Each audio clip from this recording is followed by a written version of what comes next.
السلام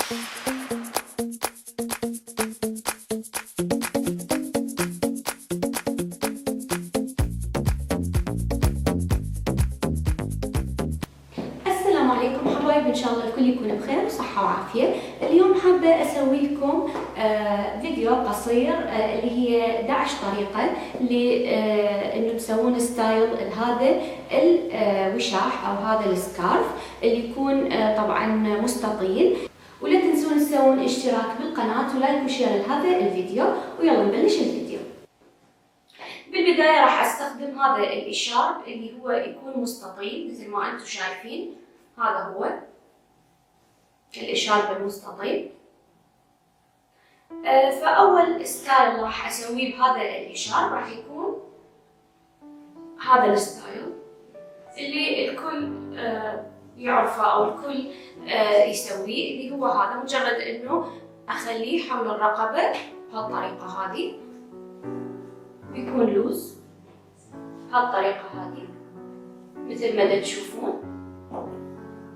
الستايل الثاني راح اقصر شوية، يعني هذا الطرف راح يكون قصير وهذا الطرف راح يكون اطول. راح الفه بهالطريقة هذه وانزله شوية. هذا هو الستايل الثاني. مجرد انه لفيته حول الكتف بهالطريقة هذه. الستايل الثالث لهذا الاشارب نفس الشيء، يعني نفس اللفة هذه، بس راح اكملها وارجع الفه لورا بهالطريقة، يعني راح يلف حول الرقبة بالكامل. طبعا نضم الليبلز بهالطريقة هذه. هذا الستايل الثالث. الستايل الرابع طبعا نفس هاي اللفة، بس راح ادخل هذا الطرف، ادخل ايدي من الوسط مثل ما تشوفون، وهذا الطرف اسحبه لفوق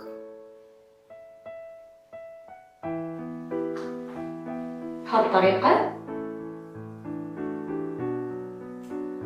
هذه.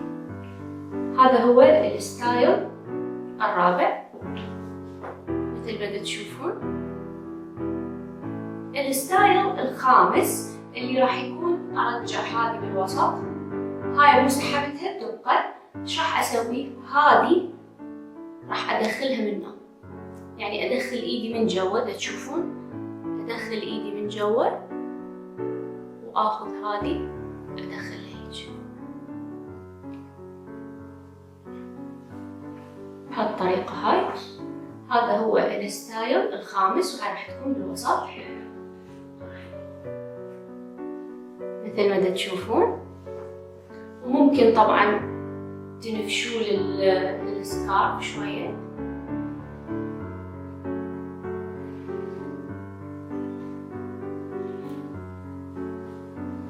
بهالطريقة.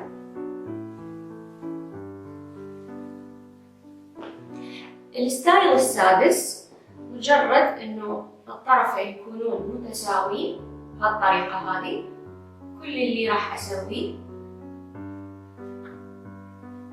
راح اسوي عقدة.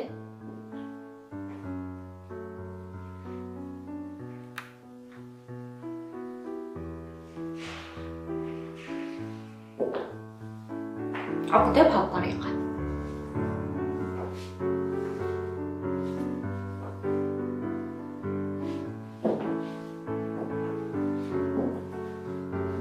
وممكن تكون العقدة جانبية.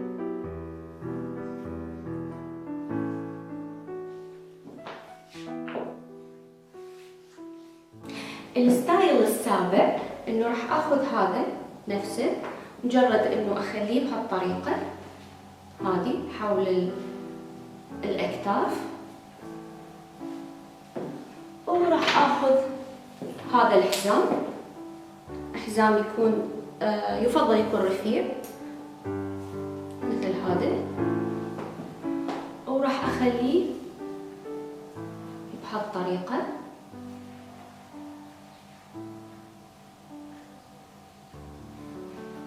مجرد اني اربط حزام داير بداير الوشاح او السكارف واحاول اضبطه بايدي حسب اللي اشوفه مناسب بهالطريقة هذه.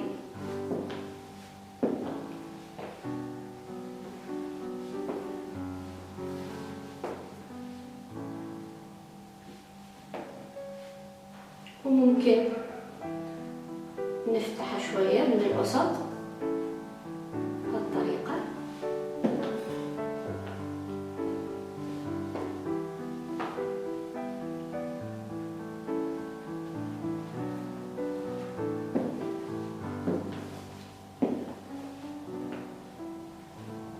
الستايل الثامن مجرد انه اجيب هذا الوشاح بهالطريقة هذه، راح اخذه من المنتصف، راح يكون عندي هنا دائرة او لوب مثل ما انتم شايفين. راح اخليه بهالطريقة.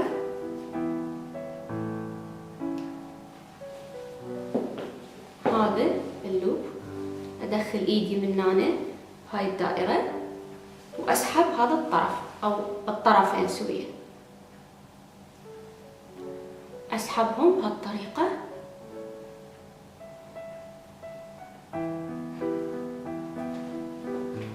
هذا هو الستايل الثامن.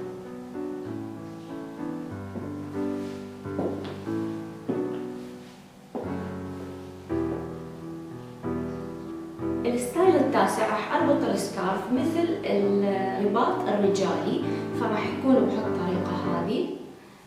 هذا الطرف شوية اقصر وهذا الطرف اطول. راح نخليهم بهالطريقة وبعدين بهالطريقة.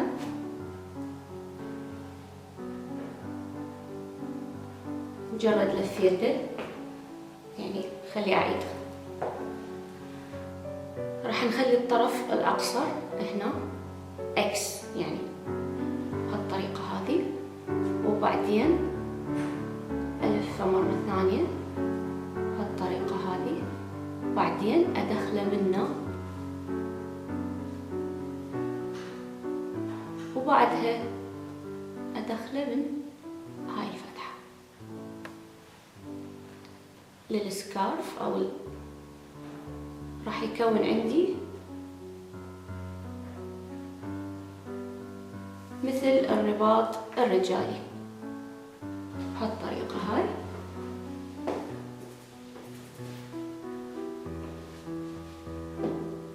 هذا هو شكله.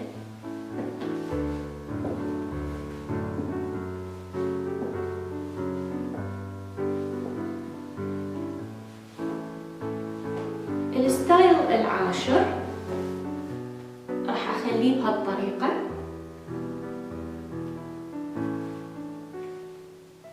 بهالطريقة هذه راح اخليه وراح يكون لوز من ورا.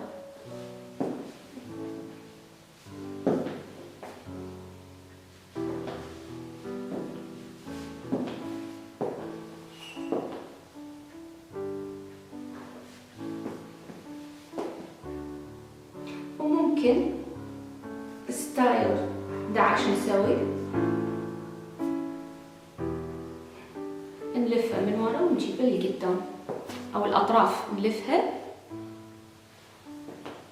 بهالطريقة. ممكن نسوي لها بوف هيجي لما تكون باردة الدنيا.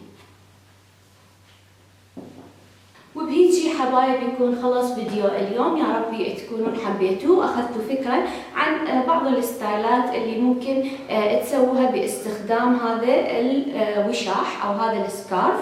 طبعا على ملابس تكون سادة ينطي اناقة وينطي فد اختلاف لللبس. واكتبوا لي بالتعليقات اذا واحد من الستايلات او كم واحد من الستايلات انتم عادة تلفون بالوشاح. او لا تنسون تسوون اشتراك بالقناة ولايك وشير لهذا الفيديو، واشوفكم ان شاء الله على خير بالفيديو القادم. احبكم.